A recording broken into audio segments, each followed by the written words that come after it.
direction. No one can pull me out. I've always felt different from the others. I'm running away now. Fears are fading, won't stop bleeding. 'Cause I'm sick of standing up instead of going south. I'm sick of never being able to cross the line. I'm sick of pretending everything is fine. You got it, you're just a fucking freak like me.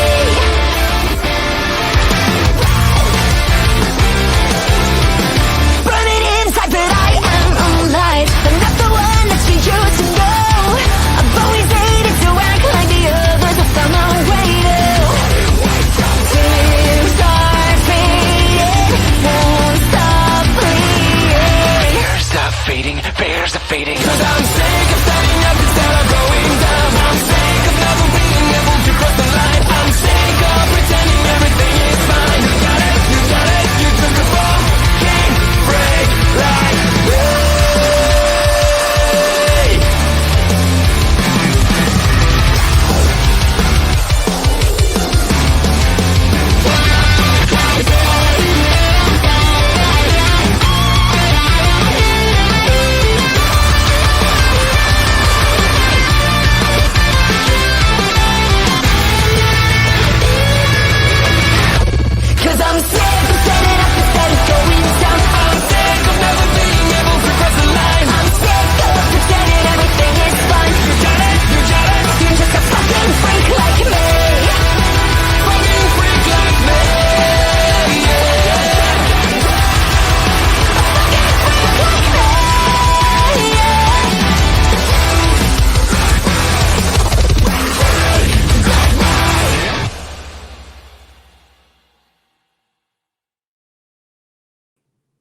And boom, just like that, it's another Thursday night. And we are the Video Bros at the top of your screen. I'm one half of that team. I am Bobby Munson, and the man beside me, the man with the angelic voice, Papa Smokes. And Papa Smokes, we brought ourselves a guest here tonight. That is my brunch buster brother right there, and our good friend, Chris Parrish, joining us here on Ring Respect Radio. Thanks for joining us. Thanks for having me. It's going to be a good time. Papa Smokes, how are you doing? Man, I'm doing great, Munson. Parrish, good to see you. Glad to have you on the show, man. Always love having a chat. Well, thank you. Apparently he's not just live. He's live in the chats again, and the chats are always going good here for us on Ring Respect Radio. We got Basser joining us. All the stars are here tonight. Evening, boys. You bet it's going to be a party time up in here. Auntie Wuji, thanks for joining in. As always happy to see you here. Keeping the chats active. And look at this. We got Bell Ball coming in. Gentlemen, loving it. Good to see you as well, too. It is a party here tonight. All the people around the table having a good time. We're going to be talking some wrestling here, boys, but not just any wrestling. We got a couple of independent companies, or semi-independent, a little bit more well-known companies that we're going to do a Throwback Thursday on, go back into their vault and talk about them, because we haven't had an opportunity to watch their material, but I've been very interested to give it a shot. We're going to be talking a match from Defy Wrestling, but also from PCW Ultra. I'm pretty excited to break this down. I was looking forward to giving this a shot, and again, I'm glad you guys are going to be able to talk about this. Initial thoughts, guys, I'm going to ask for you first, Papa Smokes, from these two, from a production value and stuff like that, which one caught your eye a little bit better? Well, they both did. Both shows looked different in different ways. I think I liked the Defy show a little bit better. It had the darkness. It had more of a gritty feel to it. It had more the feel of like the viewer was at the live show watching it. Felt like a party. You could tell the fans were a little bit raucous there. Reminds me of PPW, so I like that dark, gritty nightclub kind of atmosphere. Yeah, it had some interesting lighting there as well, too. How about yourself, Parrish? Which of the two really caught your eye more on a production value? Yeah, I have to agree with Papa Smokes. I always like that kind of the grunge kind of type atmosphere. If I was going to compare to like music videos, that almost like felt like the Defy the Tag match felt more like a Godsmack, early Godsmack music video, or the Hammerstone Tatsu one kind of reminded me of like a Sum 41 type music video. And that's kind of how I would describe the discrepancies. Not that one was good, one was bad, but I definitely like the grunge a little bit more. It's what I've been saying Raw should always go back to. Yeah, and that's out of production value anyway. Well, that's not talking about the matchups just yet. We're gonna break those down here. Let's start with Defy anyway. Again, you guys mentioned about the production value, and I'll agree. It's got that nice dark touch. It was a little bit difficult at times. Again, once they would fight into the audience during this particular matchup to see some of the action because of the lighting within the venue. The lighting tended to be more in the ring, and so when they were in the ring, you could really pick up the matchup going on. But yes, definitely down at ringside into the fan area was a little bit darker, but it does give it an ominous atmosphere, which is nice to see too. But the matchup we're talking about here is a tag team matchup. The tag team champions Warbeast, consisting of Josef Samuel and Jacob Fatu. Also at the same time were the PCW Ultra Tag Team Championship. So dual champions going into this one, defending against Amerikan Gunz, Mike Santiago and Ethan HD. And I'm going to give a quick shout out to Ethan HD, who I know has shown some support to us here on the channel as well too, and liked some of the stuff that we've got going down. So in case you happen to be checking it out, Ethan HD, my man, thanks for the support you've shown us in the past. But yeah, I wanted to initially, I'll go over to you first, Papa Spokes. Of course, Samuel and Fatu, we've talked tons about these two again between Fusion and some of the review shows we've done in the past. I want to get your thoughts though on the other side. Amerikan Gunz, Mike Santiago and Ethan HD, of the two, which one stood out? Which one would you like to see more of moving forward? Well, one of the things I liked about watching this match is that they did a little package beforehand so that you knew the drama coming into this match. Of course, this is a new company, something I've always meant to watch for a while, but I haven't really gotten around to it with all the other stuff I've been watching. So having that little lead in, we saw that the Amerikan Gunz were the previous tag team champions. They had just recently lost the belts to the Sheik and Fatu. So we got to see that nice package just to set up this match for the fans. Liked that a whole bunch. Amerikan Gunz look like a decent team. These guys are new to me. I don't know about these guys yet. I wasn't sure about their look and their presentation when they came in, but they were a pretty finely oiled tag team, and they were in tough against the brawlers, Samuel and Fatu, but held their own pretty good. I'm not sure which one is better. I'm not sure which is which quite yet, but I thought they worked good as a team. Yeah, definitely a standout for sure. And again, they were mentioning this is around the time that Josef Samuel and Jacob Fatu had just invaded MLW as Contra unit. So we know that this one goes back just a little bit, that they were around there for quite some time. Josef Samuel hasn't been present within MLW since the break that took place. I haven't seen him for quite some time. So it was great to be able to see him again. Again, we both sang his praises in terms of being a manager, not so much on the wrestling side of things, but again, this match more suited to what he does, which is that brawling style. And that's what we got a lot of action outside the ring, a lot of just throwing the rules completely out the window. But I do like that Rich Bocchini did tell the story that when it has to happen, it has to happen. And in this tag match, the referee has made a decision. You know what? We're just going to let them fight. We're going to let them do their thing and have ourselves a match instead of calling this thing. A nice touch by Bocchini. Parrish, I want to get your thoughts on the Amerikan Gunz, Warbeast as well, too. I'm not sure how much of Josef Samuel and Jacob Fatu you have been able to watch yet. Yeah, for the most part, this was kind of a new look for me, looking at both teams. And I'm actually happy, like you said, it was explained, because I did watch this match twice, one with the sound off and then the other one with the sound on, because I wanted to watch what they did in the ring first, and then I wanted to hear just how much it was added on commentary. And that was my first criticism, was why is Audrey not doing a thing? And then thank God. And I kind of like that in both matches, to be honest, that I thought the commentating did a great job in throughout. But it was great just to kind of watch the style of Fatu there, and kind of just see his brawling abilities. I was really I think I kind of speak for everyone. When they watch a match, they really want to focus in on probably one or two people, and then they get surprised by others. But I really liked Fatu in there, and I really liked their dynamic of their team. They're really aggressive, and they're really much just guys that, if you're going to cross, you got to be able to weather the storm. You got to be able to take the punishment.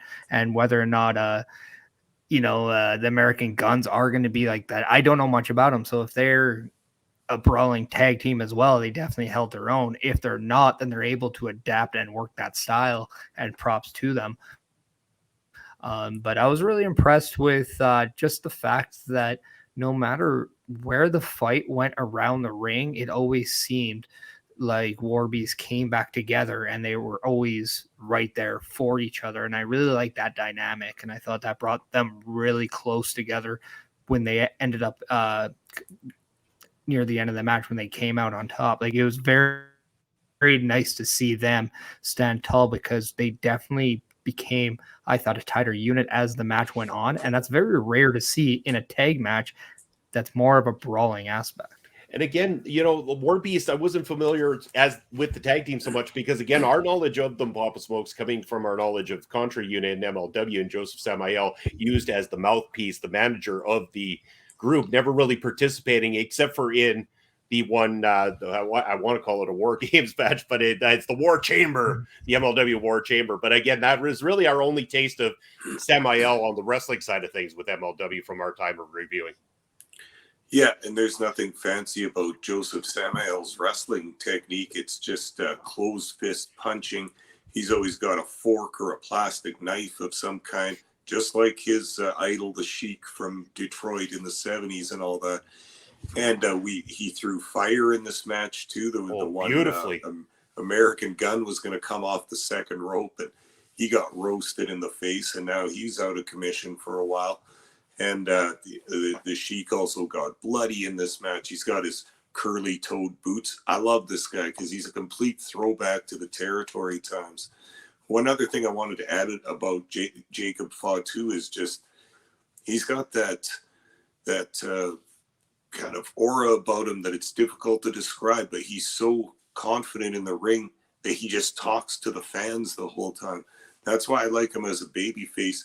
A tough, rough and tough baby face, but he speaks to the fans. He swears.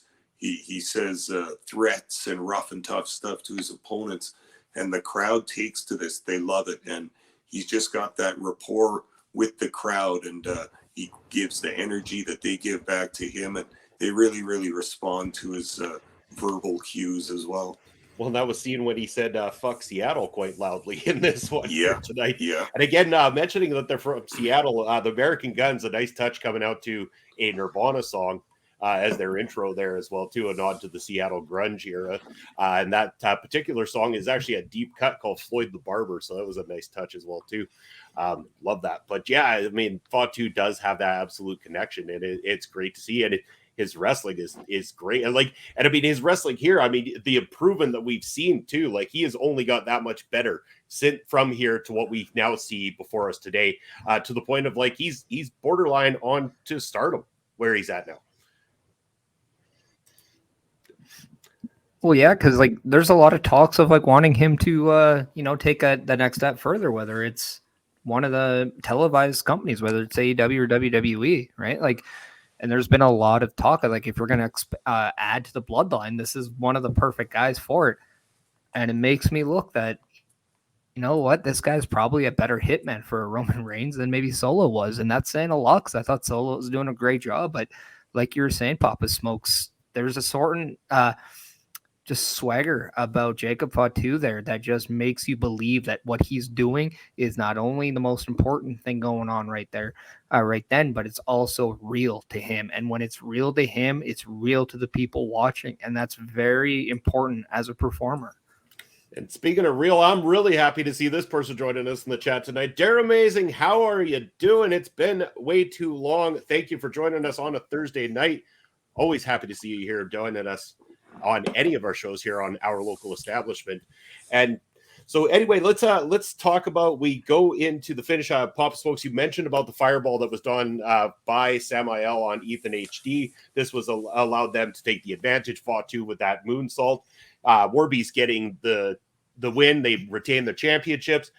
Great look, a great tag team at the same time. We know they're still running amok across these companies as well, too. Dare Amazing has a little question here for you, Chris. That is the CNWA Provincial Championship. There you go. There's a piece of Western Canadian history for you right there. Which you can find in the Vance Nevada book. Control Chaos. There we go. Little plug to our friend Vance Nevada. Again, another great... I need to start bringing that book downstairs to show it off that I actually do own a copy. I do too. It's in the other room, but it's a great book. It's the encyclopedia of our country's history in pro wrestling. It's everything that needed to be documented about pro wrestling in this country, and Vance Nevada did a great job. And I hear he is working on another great project as well too. A lot of great things going on for Vance Nevada at the moment. I'll be totally interested too.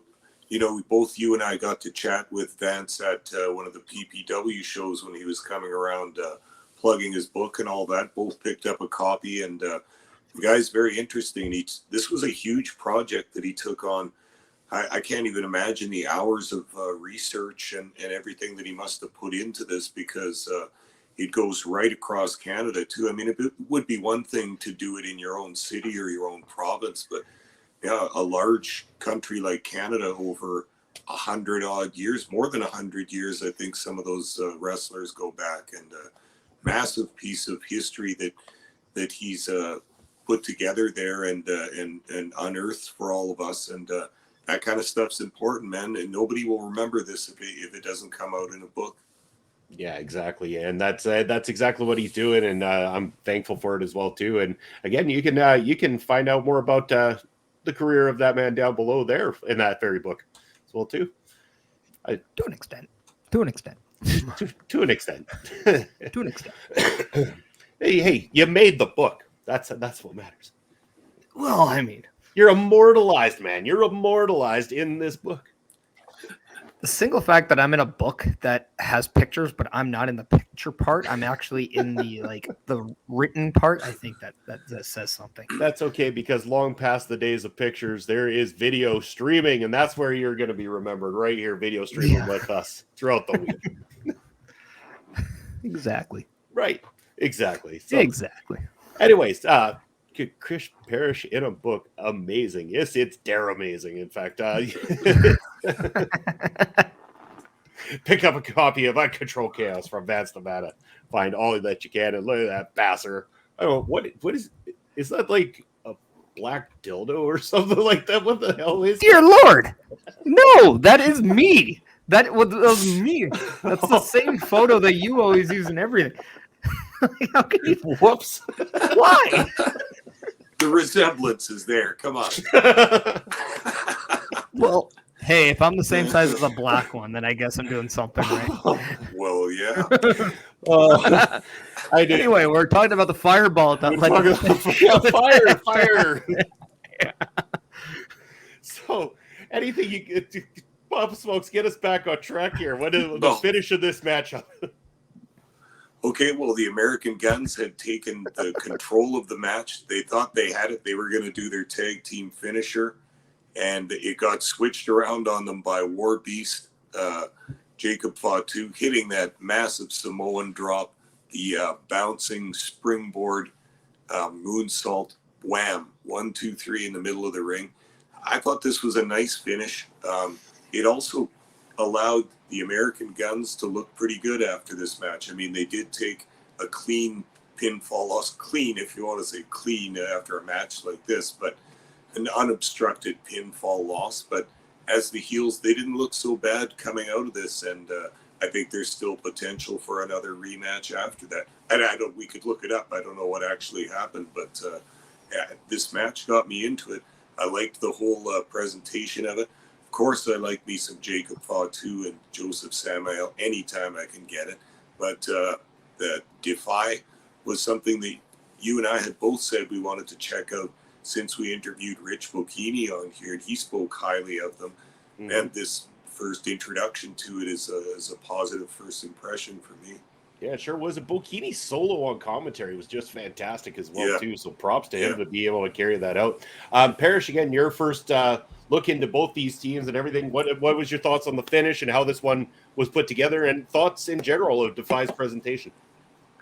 Yeah, I mean, well, first off, the Defy presentation's great. I also love their tag titles. They're just a different look, although I will put out the PCW tag titles were just those are like my type of titles. Like that, I like that traditional stuff, but you know, I can't talk about tag teams without talking about the titles they have, because I'm just a nerd about that.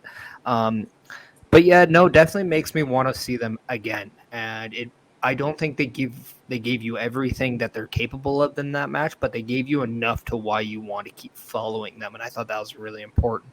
And with the American Guns, again, like just because you lose doesn't mean that you always have to take that step behind. I thought they gave a very valiant effort. They fought tooth and nail with the tag champions, and they just came off on the short end of the stick. But you know what? You live to fight another day, and you never know if it's going to be any different or not. That's why you go out there and have the match, right? But yeah, I thought Jacob Fatu definitely somebody that stood apart in that match for me. Definitely want to see more of them. And Samuel was a great compliment. Never seen him before. So it was pretty good to see how someone, goes up in that fight as well. So I enjoyed it.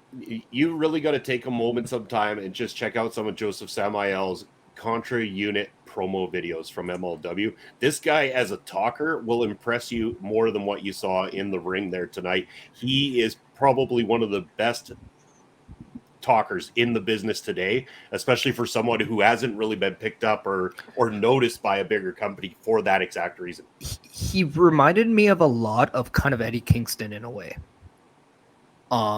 In that same way, because I got that vibe that he is more like that straight brawling type of guy, and by the way you're saying that he is definitely more of a mouthpiece, a promo guy, that definitely screams Eddie Kingston to me as well. So if he gives me a little bit of Eddie Kingston vibe, I won't say that's a bad thing, because Eddie Kingston's a hell of a performer as well. Yeah, and Samuel's promo is he's hot like Kingston for sure, but he doesn't take that street smart kind of angle from it. Samuel is more like the mad scientist or the insane genius cult leader kind of guy. Like, he's very smart. He always speaks of apocalyptic kind of like Raven in a way. Yeah, something like that. Yeah. And he's very convincing in it. And if you follow Josef Samuel on social media, you'll discover he's a cool guy and an interesting guy.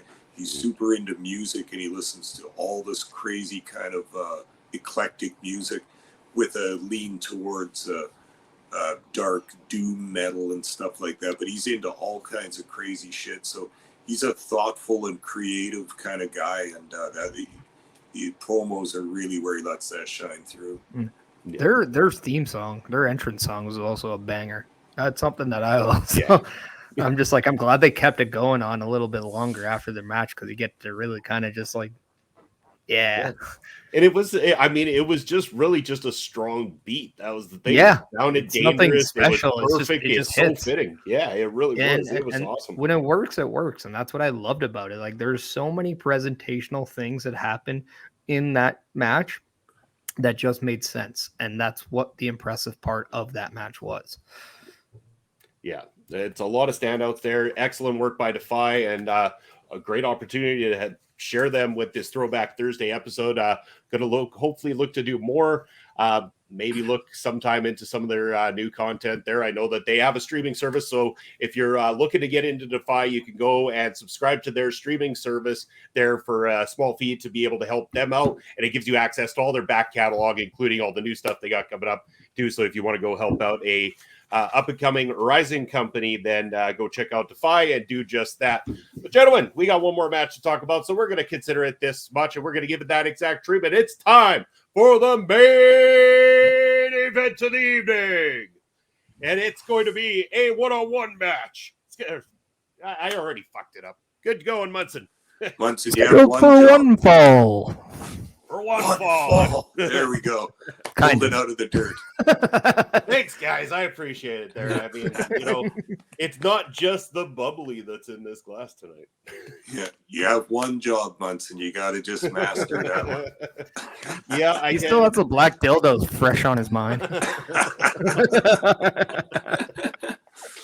Oh, we have all sorts of fun here on stream, don't we? I mean, I'm surprised we were maintaining the viewership too. So everybody's a little curious to find out what the fuck we're gonna say next. I know they are. But moving on, it's PCW Ultra time, and it's a match between Alexander Hammerstone and taking on Yoshi Tatsu from 2016. We got on commentary the team of Todd Kinley and Christian Cole. Gentlemen, initially, let's talk about the production value on this one, because we said we preferred Defies, but is there anything that you did like you could take away from this one? For me personally, you're able to see everything. It's a lot more clear in terms of the video and stuff like that, so the lighting does help in that aspect. But of course, yeah, the general setup of Defy had a nicer touch to it. This one, you could kind of tell that it's in a gymnasium and stuff like that. That's the feel that it gave, but the lighting does help in terms of watching the matchup itself. Papa Smokes, your thoughts? Yeah, having said that, I do like the Defy idea of it's a party or a rock concert kind of thing, and it's dark, but I don't mind matches like this either. I just don't think they look as good on TV.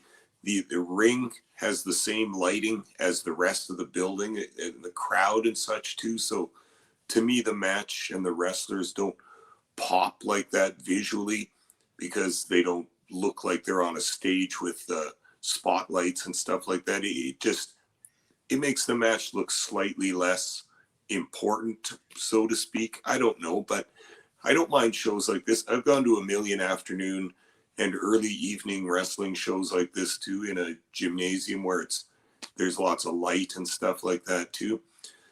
The thing I like about that is it's easy to see also, right? And I like seeing the rest of the crowd sometimes too. So there are advantages to this too.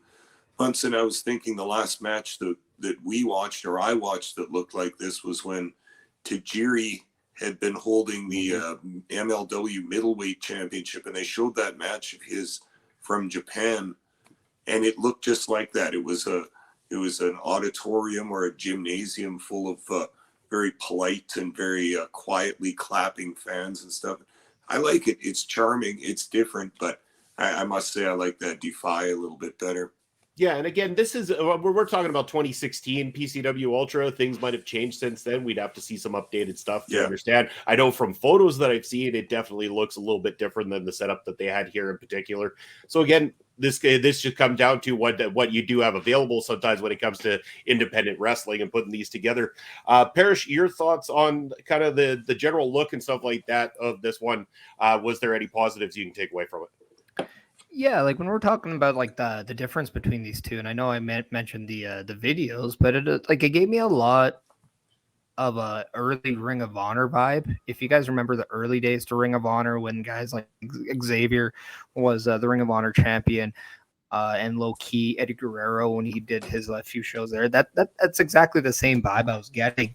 But it also gave me if I'm comparing the two, like the Defy looks like it's ready for TV, whereas this show looked like it was your tip of the iceberg local independent wrestling show that's going on.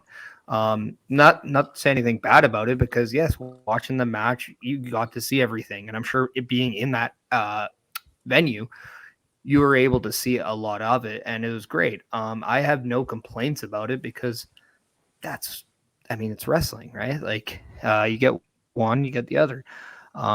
What I did like, though, is just the simplicity of it, because it did allow me to just focus on the wrestling matches, whereas I'm not being distracted by something else as well that was going into Defy, whether it's like the ambiance or the lighting or anything like that. Like, my focus is on the wrestling, because that is what's standing out. And sometimes when you kind of just erase everything from the photo but one thing, you get to just lay your eyes on that one thing a little bit more than you would do until you add that clutter. Then all of a sudden that one thing kind of disappears a little bit, and now you're trying to find Waldo. So I didn't mind that, and I thought with the size of Hammerstone, that really allowed him to kind of look more larger than life as well, especially with Tatsu not being as large. You're able to see that size difference right away, whereas if you had like a darker setting and maybe a shadow here or there, might kind of confuse that. So you can kind of go both ways on it. So I kind of did enjoy that. Yeah, and we're talking 2016 Hammer. I'm thinking this is about 2 years prior to joining MLW or so, Papa Smokes, about a year to 2 years in that vein. Yeah, before the dynasty would have been created. Yeah, 1 year, I think. Yeah, so in around that time frame again, Hammerstone. What a impressive physique he has put on since this time. I mean, the look of him now compared to the look of him here, and again has not lost that touch with that wrestling. And that's, I mean, we were fortunate enough to get some very, very solid wrestling at the start of this matchup. Tatsu giving some great ground grappling here with Hammerstone, and Hammerstone feeding back into it. A lot of that back and forth between these two gentlemen in the opening stages was a true delight after watching a big brawl like we did on the Defy one. Your thoughts in the opening to this match, Papa Smokes? Well, yeah, I thought you picked good matches because they're both contrasting. You know, the production value is kind of like, or not the production value, but the production techniques are kind of opposite in this match. And then one was a brawl and one was a professional wrestling match with a bunch of scientific wrestling in it. I always forget what a good wrestler Hammerstone is because he's full of some big power moves and all that impressive stuff, but he's actually a pretty tight wrestler too. And Tatsu obviously has his skills all lined up too. So this was fun. And like Parrish was saying, I like it with the lights on there too, because then you can study the match, right? Like you can concentrate on the boys and the work that's being done inside the ring. So this was cool for guys that like to watch and analyze wrestling matches and moves. You can see everything here, and there's no secrets. There's no tricks of lighting or anything like that. Just two guys having a match right in front of you, right in the full light. There's an honesty about it that I appreciate. Yeah. Parrish, your thoughts on the opening stages of this match, the wrestling between these two gentlemen? Yeah, I liked it. I like I always like it because when, like, obviously I knew Tatsu a lot more than I knew Hammerstone based on his time with WWE. It was interesting to find out while that match was going on too, just knowing how quickly he had suffered that neck injury prior and how much this was very very soon after he came back. And I was really stuck on watching a lot of things Tatsu was doing based on that and seeing if he was comfortable with some things or not. And then I really liked what they did technically. They started off kind of slower to feel each other out in that process, which I thought was really smart. And Tatsu kind of took that advantage. Like you saw very quickly that Hammerstone developed the size and that strength kind of, that's his power, or that's his thing, whereas Tatsu had the quickness. He had more of the, the adapting and flying kind of the stuff, and you saw a lot of that kind of tell in that early stages. So we're already knowing who does what and where you're gonna go here. So you already know how, if Tatsu's gonna win, what's his strength, what's gonna probably win it for Hammerstone if that's the case. So I liked how they were able to describe that within just a couple minutes of tying up. The one thing I would have told Hammerstone, and you guys could probably correct me better because you have watched him since then while I have not, is I thought he bumped too much for a big guy. And I thought if strength and being the bigger guy was more of his strength in that match, he didn't have to bump nearly as much. He could have backed off. He could have, instead of like bumping and rolling out of the ring, he could have, went through a rope but landed on his feet, kind of the thing. What do you guys think about that? And does he do that now? Because again, I don't know him the way you guys do now.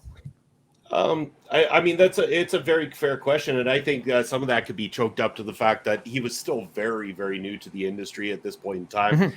So he's going to be taking on that type of advice on what to do, and he wasn't as big here as he becomes. That's the thing. Like, his physical size has come a long way, and again now with his more physical physique that he's got and everything like that, I don't think we see it quite as much as say we did in this particular matchup. Or anything like that. And that's why, again, like Papa Smokes alluded to earlier, that you get so used to seeing a lot of the power moves and stuff like that from Hammerstone that going back to something like this, you tend to forget just how good of a wrestler and how tight of a wrestler he can be. Your thoughts on that, Papa Smokes? Well, yeah, like you say, he's not nearly as big this what is that, 7 years ago or something like that. He's 6'3". He's got to be 260 pounds now. Like, he's got a lot of muscle on that frame.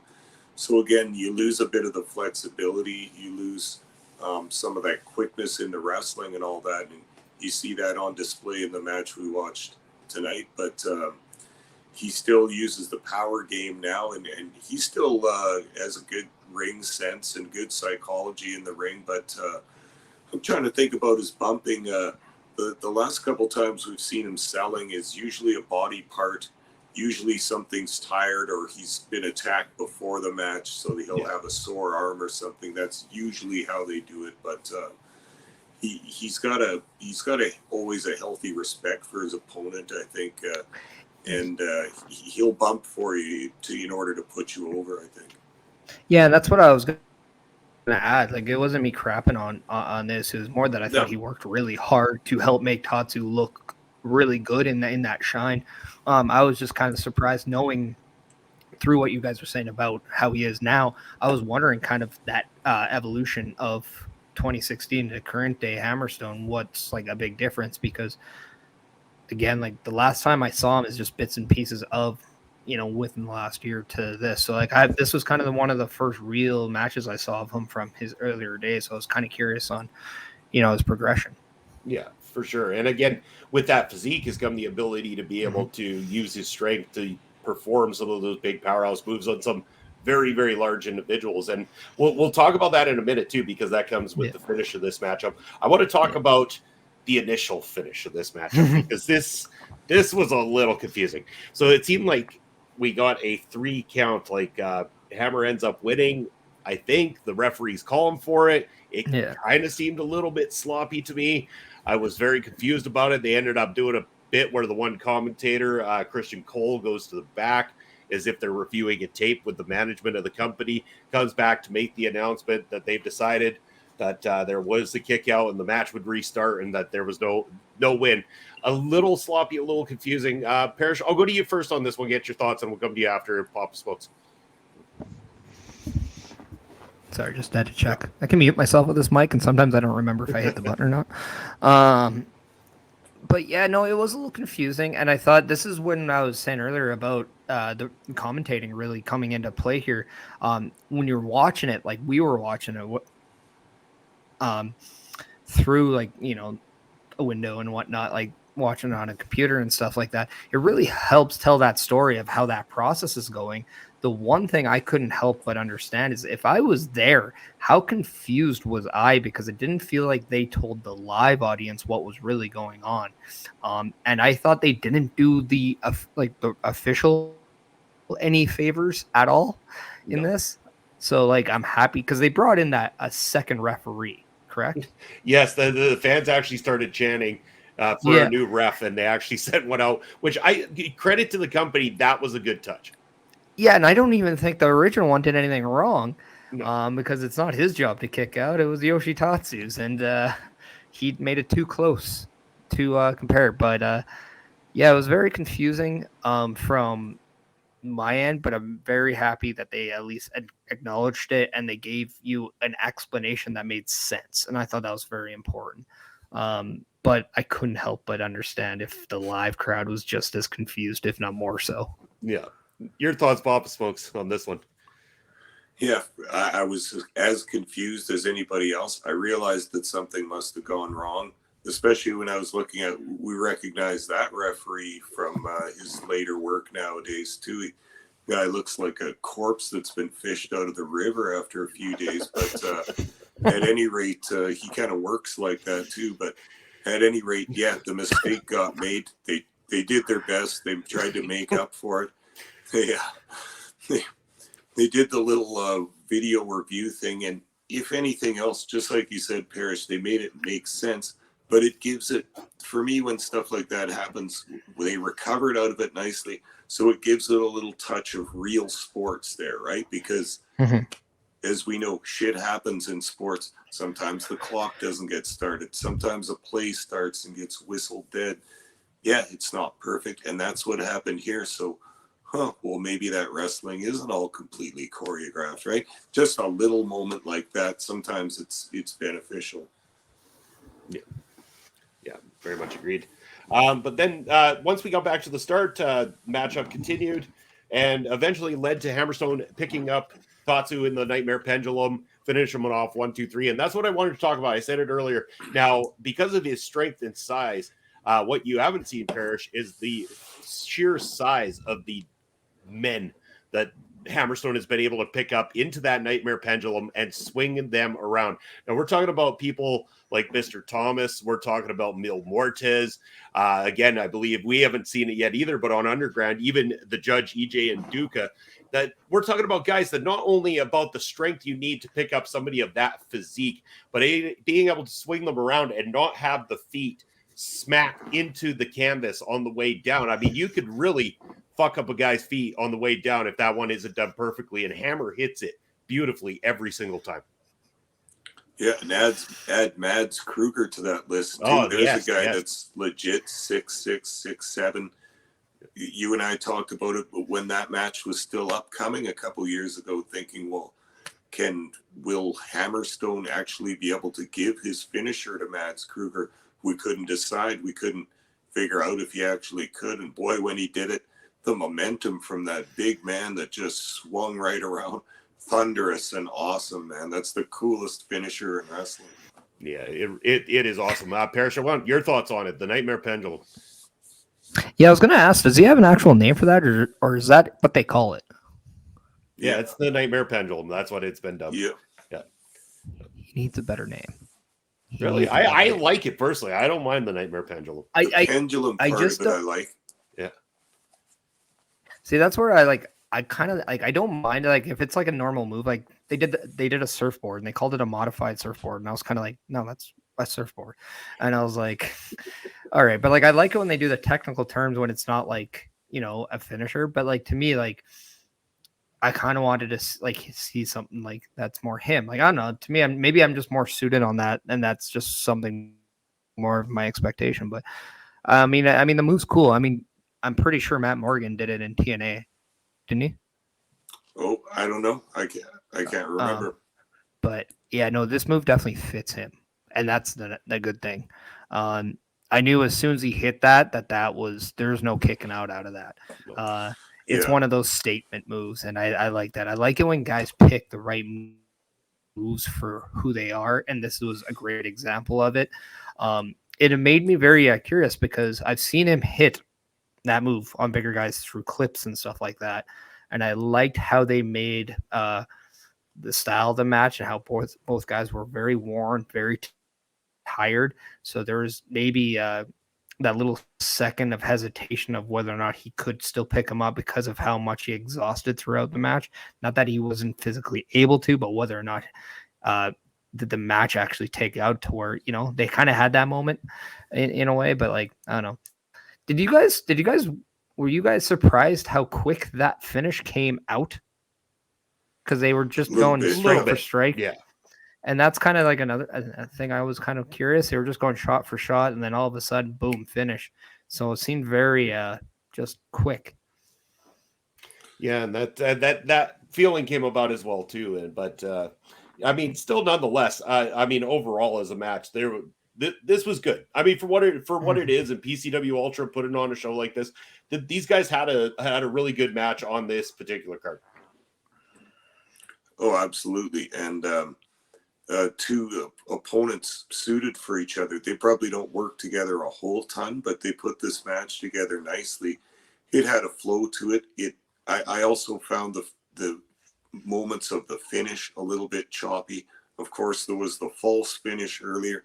Nothing goes perfectly. This didn't go perfectly, but it was not the fault of the boys, I don't think. They did some fine work in there, and I bet you that match was a learning experience for Alexander Hammerstone, working with a guy that had been in the business for a long time in Tatsu. I mean, I think the commentator said Hammerstone was only 4 years in the biz, so depending how much traveling around and stuff, that's not a whole ton of matches. So for him to get a name at that time, an ex WWE, dude. That must have been a huge confidence boost and part of the learning curve for Alex.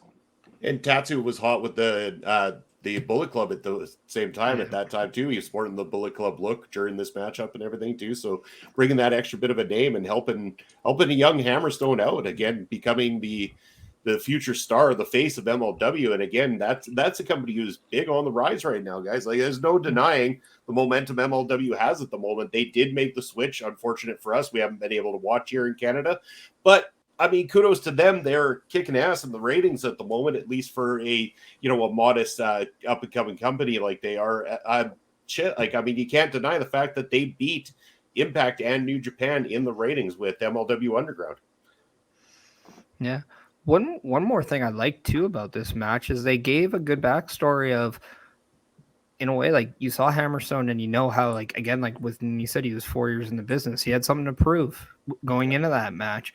Then you look at Yoshi Tatsu and they talked about his neck issue. So he clearly has something to prove because it feels like he's kind of finding his way back up to where he used to be. So it gave you that real life feel that it wasn't just a throwaway match, even though there might not have been animosity prior, there might not have been bad blood, but they were still fighting for something. And I like that because when that is something that is told, and this is why I think the commentating was so good, it makes you more emotionally invested in the match itself. And because of that, it gets you just that much more emotionally invested in the people in the match as well. And I thought that was a great little, whether it's accidental, whether it just happened, it was just a great touch.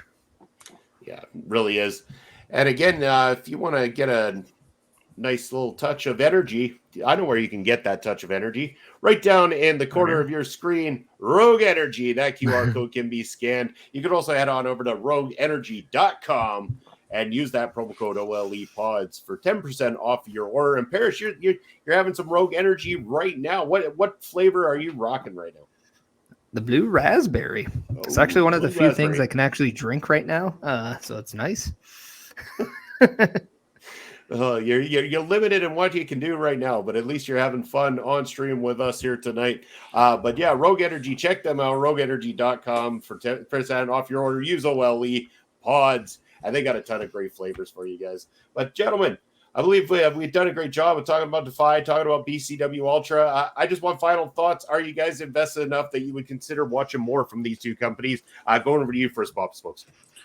Okay, yes, I would on both accounts. And like I say, we heard about Defy from Rich Bocchini. He spoke highly of them. That was enough of a recommendation for me. I'll check that out. And then same thing with PCW Ultra. Since you and I have been doing reviews of MLW, I've noticed online that lots of the MLW wrestlers do shots at PCW Ultra also. So I've been interested in seeing that. It's kind of interesting to see your stars might be a baby face in one company and a heel in the other. Well, let's check out some of this work. And like I say, I have a lot of stuff to watch on my list of wrestling stuff that I have to get through. I haven't yet got to either of these companies. So these are my first matches, just dipping my toe in the pool and seeing what it's like. And yeah, I'm invested. I would like to watch more from both companies. Perfect. We picked well. Parrish, your final thoughts. Would you watch more from PCW Ultra and Defy?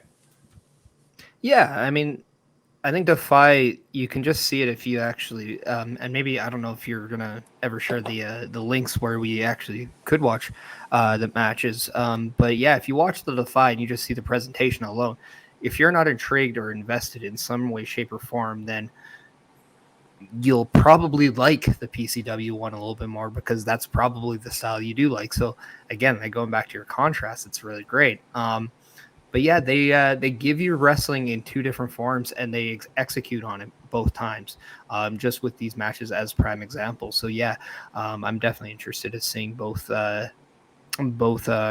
companies again. I think I've always been a fan of Defy, so that's an easy answer. PCW Ultra, that's something I will definitely watch a little bit more as well. Yeah, and clearly both companies work well together as well, too, as seen Warbeast holding both companies' tag team championships in the match we watched. So, well, gentlemen, in the meantime and in between time, I think we're going to bring the show to a wrap. But we're going to go over to you first, Chris Parrish. Where can the good people reach out to you? Where can they find you? What the fuck you got going on lately? Well, you can follow me on my socials that are just just going right there down below, going this way actually, just this way. You can follow me on my Twitch at Chris Parrish. You can follow me on my Twitter at Chris Parrish. You can follow me on my Instagram at Chris.Parrish. You can follow me on my YouTube at Chris Parrish. So go check all that stuff out. Go check out everything we have going on LE, as I will be co-hosting alongside that guy, because I still do these correctly, apparently, with Busting Out this Sunday when we have the first ever 2-time guest, NWA official Jared Fritz. It's going to be a good time. And Astrid joined in saying, hey, and you know what? Astrid's going to have Making an Impact coming up very, very soon. So make sure to go over to her channel and give her a big old hello and talk some Impact Wrestling. But before we even go to our final, where you can find us, Papa Smokes, I think I'm going to get a raid geared up. So anybody joining us on Twitch, make sure you stick around. We're going to be raiding out very, very soon here and give a Ole welcome to our next raid out that we do here on the channel. Papa Smokes, where can the good folks here find you at? As usual, I could be found on Elon Musk's free speech freedom convoy known as Twitter at smokes_papa. And on Twitch, I'm at papa_smokes_. Absolutely fantastic. As always, Papa Smokes. That's where you can be found. Again, you can find me not there. Well, you can't find me there. That's the only stuff. I had that up before. But there's the one. That's how you do it, Munson. You push the buttons correctly. And I love the name. Mm-hmm. Yes. But yes, that's where you can find me. Of course, if you are joining in on YouTube, make sure to give us a follow, a subscribe. Sorry, a follow, a subscribe. Damn it. Come on, Munson. You get this right before the end of the night. It's a subscribe we want from you over on the YouTube. We're heading on over to see our friend Heel Kevin on the raid on Twitch. And make sure to follow me. Again, I've got a great show coming up tomorrow with Astro Pizarro.